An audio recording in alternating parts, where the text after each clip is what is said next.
हमें ये फ्रॉड कैसे, ये तथ्य सामने आ रहे, मजिस्ट्रेट के सामने दिया हुआ बयान जो है आप उसको फ्रॉड कैसे कह सकते हैं? ऐसा है कि आज इतने बयान रोज पलटते, आज भारत सरकार के बयान जो है मजिस्ट्रेट के सामने दिया हुआ वो कोर्ट में एडमिसिबल बयान है। ऐसा नहीं कि वो कोर्ट में न्यायपालिका के सामने ये बयान बाकायदा, ये तो जब मुकदमा चलेगा तब साबित होगा ना कि ये बयान सही है कि गलत है, तब पता लगेगा ये बयान दबाव में है कि किसी षड्यंत्र के अंतर्गत दिलवाया गया है। उस समय की सीबीआई, जब सीबीआई के मुख्यालय गए थे और वहां पर आपसे पूछताछ हुई थी, उसके बाद जब आप बाहर आए थे तब उस वक्त मुझे याद है आपने ये कहा था कि सीबीआई ने मेरे से तो कुछ पूछा ही नहीं, सिर्फ ये पूछती रही कि आरएसएस कैसे चलती है और आरएसएस में क्या होता है। मैंने ये सब कहते हुए ये भी कहा, बहुत साफ शब्दों के अंदर कहा था कि सीबीआई जो है वो, मैंने बहुत साफ शब्दों में उस समय भी इस बात को रिपीट किया था कि एक अंडर ए पॉलिटिकल कॉन्स्पिरेसी, यह सारी एक फ्रॉड स्टोरी घड़ी जा रही है। और मैं फिर से इसको दोहरा रहा हूं, ये मैंने उस समय में भी कहा और इस समय में मैं उसी बात को कह रहा हूं कि भाई आप एक फ्रॉड स्टोरी पर से सारे प्रश्न खड़े कर रहे हैं, तो इसका अर्थ यह है कि सरकार कोई एक फ्रॉड स्टोरी घड़ ले और पूरे मीडिया के थ्रू उस फ्रॉड स्टोरी से किसी के चरित्र का हनन करना शुरू कर दे, किसी देशभक्त समाज सेवी संगठन पर आरोप लगाना शुरू कर दे।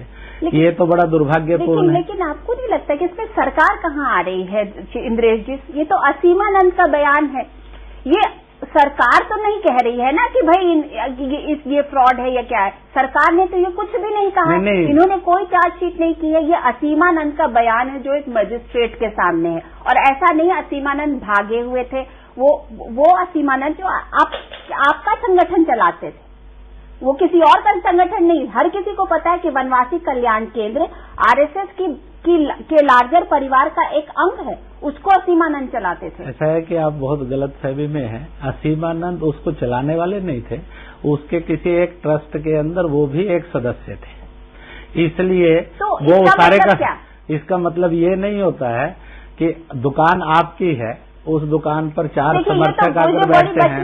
बचने वाली बात नहीं है। हाँ। जो सत्य है उस सत्य को हम अन्यथा करके थोप नहीं सकते। सत्य ये है, सामने है।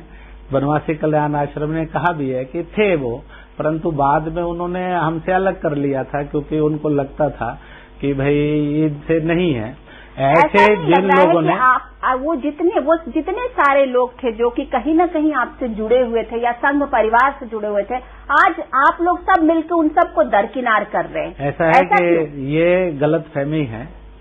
उनमें से बहुत से तो ऐसे हैं कि जिन्होंने स्वयं छोड़ दिया था। मुझे तो सबसे बड़ा आश्चर्य होता है, किसी कर्नल पुरोहित और दयानंद पांडे को जब लोग कहते हैं ये संघ से थे जुड़े हुए, किसी ने आज तक क्या इस सत्य की जांच की कि वो कभी संघ से जुड़े हुए थे कि नहीं जुड़े हुए थे?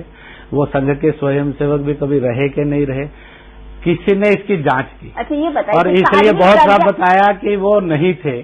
जब ये बताया और उन्होंने कहा कि इन सब का नेटवर्किंग उन्होंने किया, हमारा ये कहना है, इसलिए कटघरे में खड़ा होकर अच्छे से जानते थे।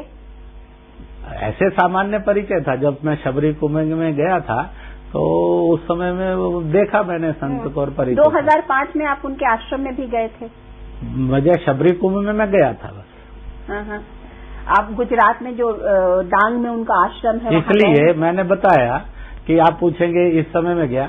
उनके लिए वो अपॉर्चुनिटी का कुछ हो सकता है, कब मिले कि नहीं मिले, परंतु मैं शबरी कुंभ के अंदर गया था, ये सबको तथ्य मालूम है। और मैं कोई पर्टिकुलरली किसी आदमी को मिलने नहीं गया था। मैं तो पर्टिकुलरली शबरी कुंभ के अंदर जो वनवासियों की मूल धारा है उनका जो संरक्षण और विकास हो, उस कार्य के लिए वहां पर गया था।